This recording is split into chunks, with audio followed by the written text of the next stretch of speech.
Alright guys, I just ran into a problem with my Cub Cadet. My throttle broke. So it just goes from here down to here, and it just moves this little lever, right? Pretty simple.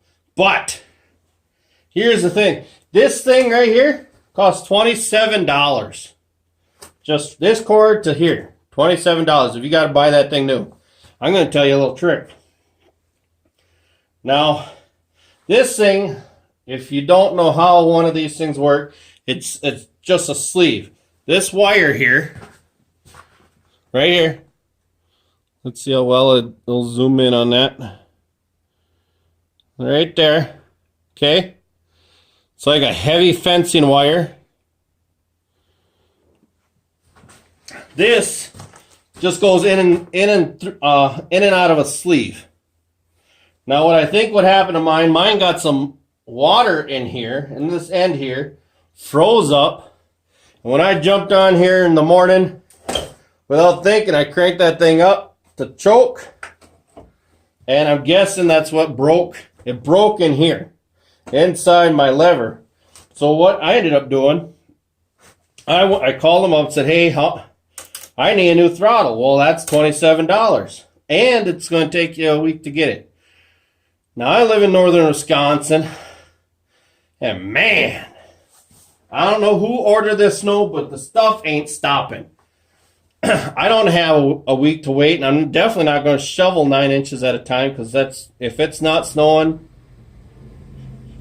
it's not snowing. But when it is, holy smokes, it drops 9 inches at a crack. So what I did, again, this little crook that they always have on the end, right there. See that little crook? Now, you cut that off one of your ends, one of your old ends, the piece that broke, your old cable that broke. You're going to need a good hefty pair of pliers. I mean hefty. You know, one of these bad boys. You're not going to be able to do this with a pair of needle nose. Now, I tried doing it before going to buy this cable, and it wasn't long enough. It's just long enough to work. So if it breaks, go down to your Cub Cadet dealer. Mine at least had this stuff on hand. I don't know why, but they did. You ask them to buy this. This here, I got 3 feet of it, which I can't remember. I think it was 27 inches or 29 inches is exactly what I needed. I don't remember it right off the top of my head, but I bought 3 feet. This stuff is $1 a foot. So what my dealer sells it for is $1 a foot. I pulled it out of... Here, hang on. Let me bring you guys in a little closer so you can see it.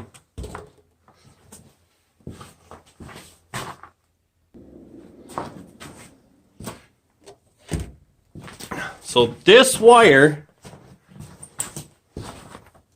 moves that. See that thing moving, right? Right here.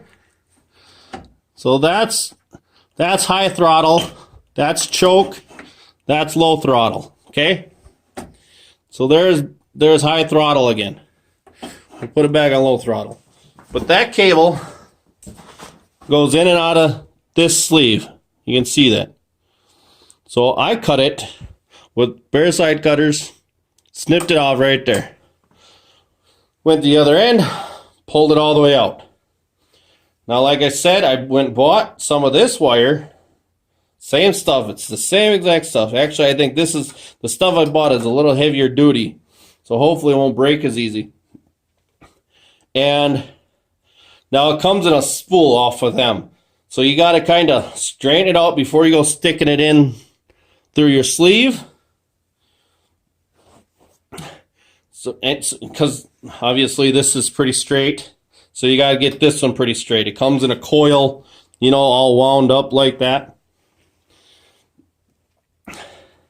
And then I just bent my own ends with a pair of those pliers, those heavy duty pliers. You're not going to be able to do that with a pair of needle nose unless they're a good heavy set again.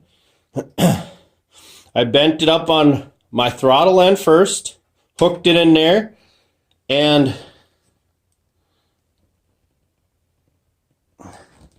just for your guys' information, oops, sorry about that. This here, there's 4 clips in here. One here, one here, one here, one here. I took a screwdriver, pried it up very carefully. It's cold out, so I'm lucky I didn't break it. Popped it in here, and it popped right out. Very easily. At first I thought I was going to take the gas tank off to get to the back of this, but nope, this pops out. Then you got to take this and split this apart. There's a little tab on there. Yeah, I actually ended up breaking mine off because it was cold. But it's still snapped together in there. It holds it together just fine. You don't even note it. And then there's a little pin on the bottom. Again, you got to push a little. I just used this broken piece of wire, stuck it in there, and it popped right out for me. That's the way I did it. But I believe it was on the bottom, straight back here. So I put it on this end first. I made that little crook again, just like they got here. That little crook. And it's not that hard. You kind of bend it one way, and then you're going to bend it the other way, and then you kind of muscle it in, and you just kind of keep bending it. Now, I left a lot. See how I left a lot there? You're not going to need all that there. You can't even have it all there.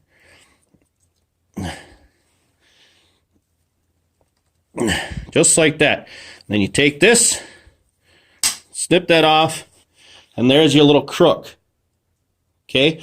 Now you take that, you stick it in the same hole you had on here, and then you stick it in. You run it down through the hole that's down in here, and it runs right through there.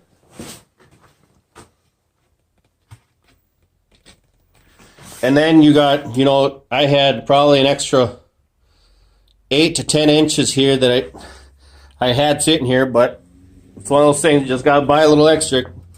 And then I snipped it off about the right spot, right about, I don't know, I cut it about 1 inch long, made my crook, cut it to the right length, and then before putting it back in this part, down in here, I put it, you can see it's about 1 inch there. That's where it was. I looked at it before I took it apart. Before you put it in here, just bend this out, stick it in there, crank it around, and then put this back where yours is set. I'm not saying that's where yours is going to be set, but that's where mine is set. And then you got your little crook, and it's working. It's working great. I just got done using it all day again. So hopefully this helps you guys out. Don't forget to like, comment, and subscribe below.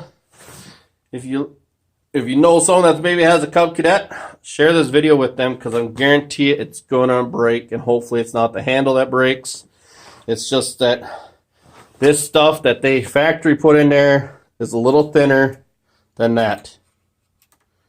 Than the new stuff I just put in. But that there was $1 a foot. That's $3 I paid instead of $27. I just made it myself. If you can fix a brake handle on a bike, you can fix this. It's not hard at all. The biggest part you need are these hefty pliers. I mean, they don't bend. Okay? So that's what you need. You need some something you can really crank on, so you don't bend your needle nose, or bend your plier head themselves. All right. I hope this helps you guys out. I wish I would have known something, but it was a pretty easy fix. Once I figured out what I could do, 10 minutes I was back on the road blowing snow, or I could have waited a week and been hand shoveling. I don't like the hand shovel. All right. Talk to you later. Make sure you subscribe. Bye-bye.